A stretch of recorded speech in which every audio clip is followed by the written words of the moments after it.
Crowds, cheers, lights. Sports are supposed to celebrate life, movement, strength, and the sound of a heartbeat racing for glory. But sometimes, the cheers die before the final whistle. Sometimes one heartbeat just a little too fast, a little too hard, is the last one. From the soccer pitch to the boxing ring, from asphalt tracks to Olympic ice, these are the moments when sport itself seemed to stop time. Athletes who gave more than everything and paid the ultimate price. Lyon, France, Confederations Cup semifinal. Under the floodlights, Cameroon played like lightning in motion.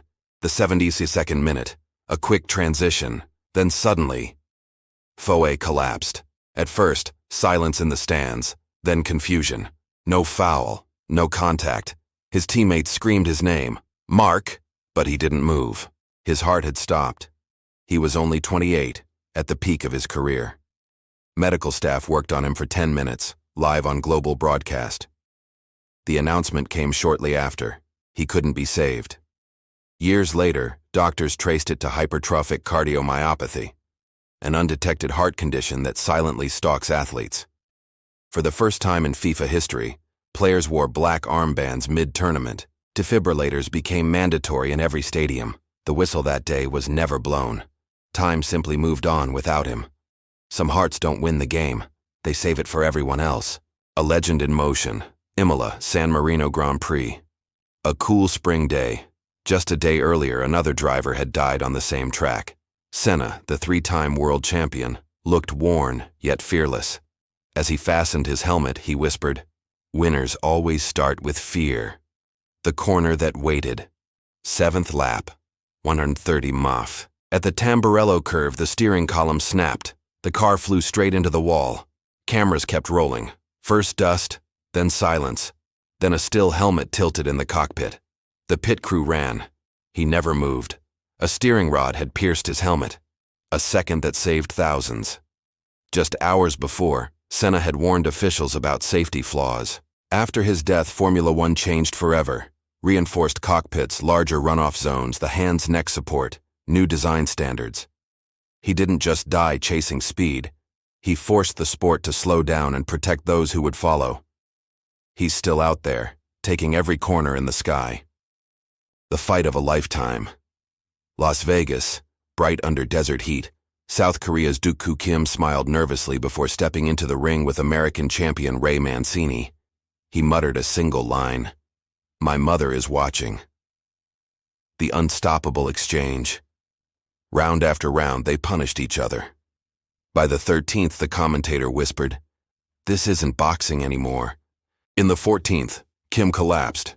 The referee never counted. Silence filled the MGM Grand. 4 days later, Kim died from brain swelling, the shadow of victory. Mancini visited him at the hospital, crying beside the bed. He was never the same fighter again.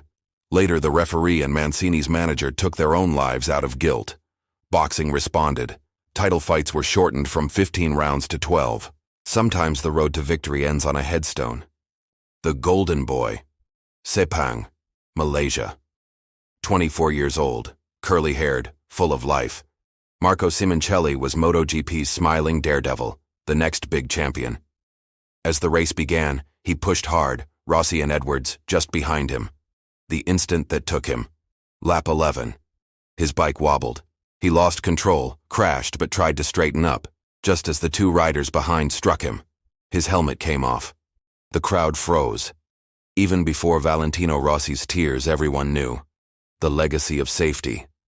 After that day, every MotoGP helmet design changed. The chin lock system that failed Marco became standard protection for all riders. Now, the number 58 flag waves at every Italian race.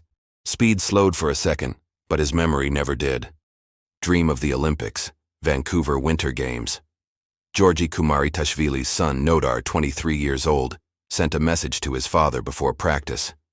"You'll be proud of me when it's over." The run that went too fast. During a training lap, his luge sled hit 144 km/h, 90 mph. One missteer. A millisecond. He flew off the track and hit a steel pole. The world saw the clip seconds before the opening ceremony. Aftermath and change. Officials lowered track speed limits and padded every curve. But Georgia mourned its first and only luge competitor. Their hope wrapped in the Olympic flag. Cold stops everything, except the echo of courage in the mountains. 5 deaths, 5 lessons. Each begins with the same sentence. The whole world was watching. But what we really witnessed wasn't death. It was the edge of human limitation. Foé, Senna, Kim, Simoncelli, Nodar. They proved that sport isn't a game. It's humanity's most graceful confrontation with fear itself. When the events end and the crowds disperse, there's only one sound left in the stadium. A heartbeat. And that rhythm doesn't belong to the fallen. It belongs to all of us, the ones still listening.